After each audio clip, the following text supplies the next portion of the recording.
Good morning. Welcome to Where We Went Wrong, a podcast where I Love Handshake, break down social debates on hot topics. As always, I would like to take a moment to thank the kind and insightful voices that have helped me shape the perspective that I hold today. It is through countless conversations and questions with patient people that I've been able to grow beyond my own experiences. I'm lucky to have crossed paths with these individuals, and I know that there are others who have not been as lucky. I hope that our conversation today gives an opportunity to those who are missing one and guides others in leading conversations themselves. Today is a beautiful day for a conversation. Let's talk DEI. DEI is a sensitive topic. It touches on vulnerable human experience and is almost impossible to approach in a general sense. Diversity, equity, and inclusion are all heavy words on their own.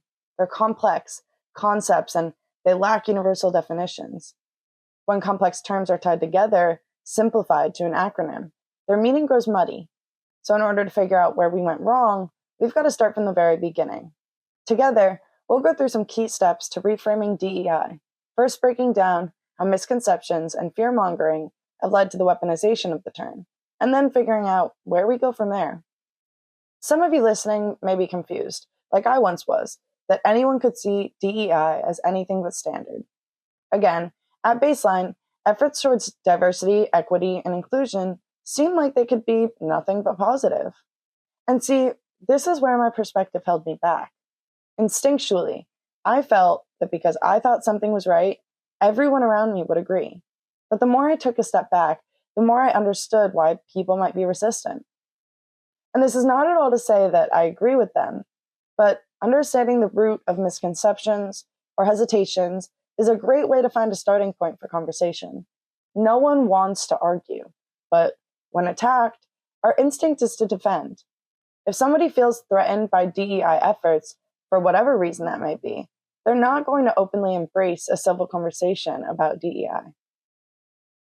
I went to an international baccalaureate school growing up, so diversity, equity, and inclusion have been a part of my vocabulary since I was learning to read. It wasn't until just a few months ago that I truly realized that not everyone has the same background. It clicked that there were adults around me that were still unaware of the same concepts I had unconsciously engraved in my moral and ethical behavior. To me, the phrases are far from foreign and even further from threatening. So why would someone be threatened by DEI? We all receive different content between the news, classes, conversations at work or with friends. We're always absorbing information. And your perspective on things is heavily influenced by this information. Those of us with cultural intelligence, who understand experiences greater than our own, can see how these initiatives are simply correctional forces to a poisoned work culture standard. But to others, the efforts are shaking up the same system that has long benefited them. Change can be a terrifying thing, especially when you believe that the change is going to negatively affect your experience. And when the media preys on this fear as fuel to the polarization, you can't blame people for being scared. The term itself is weaponized. Stripped of its intended efforts, the conversation of DEI has been taken over by fear-mongering, misinformation, and division. Both political sides throw around diversity, equity, and inclusion like it's a threat, instead of what it is, an ethical baseline for how people should treat one another. And that's the danger with buzzwords.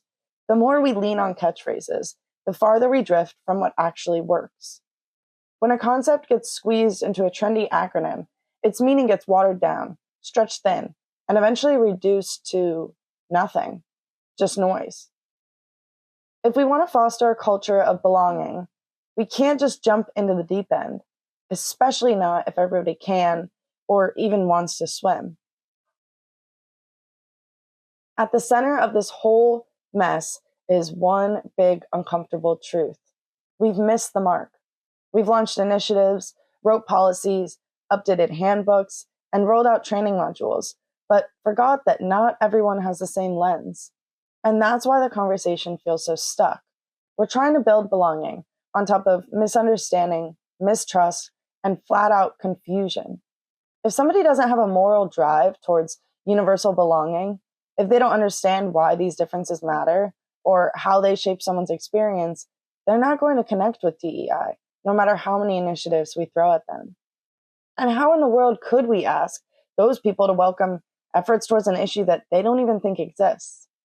This is why we have to go all the way back to the beginning, the actual step one, which should have been cultural intelligence.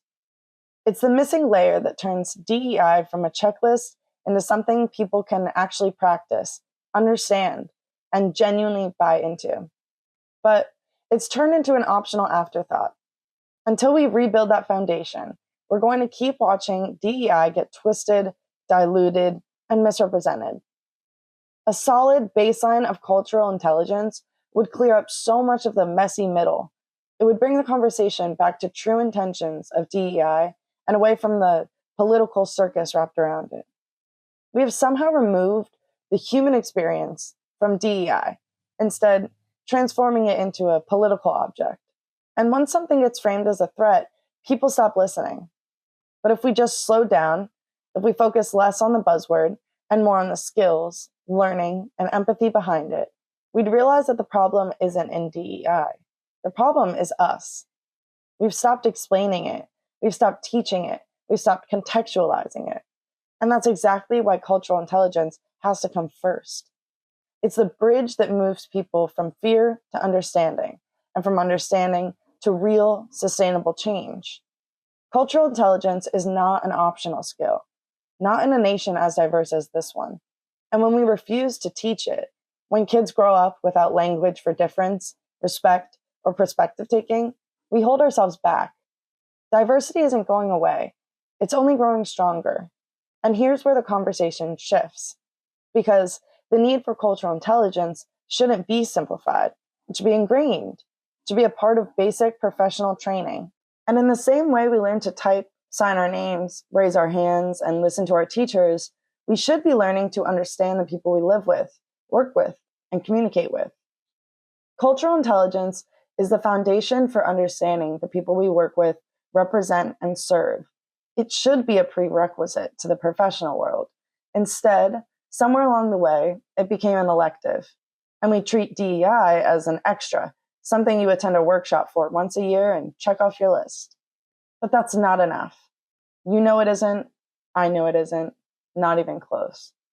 Prioritizing DEI in the workplace isn't about looking progressive or staying on trend. It isn't a branding exercise. It's simply a strategic adaptation to the changes in population.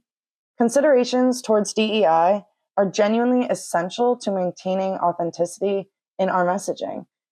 And it doesn't have to be huge shifts or new rules. It can start with something simple, genuine consideration, actually listening, actually inviting voices in instead of speaking for them, recognizing that lived experiences shape how people interpret messages, campaigns, and narratives. And if this all seems obvious, then good. You're doing great. Because as audiences grow more diverse, as communities shift, as markets evolve, the workforce has to shift with them. We can't communicate to the world if our teams don't reflect the world. And that's where resonance comes in.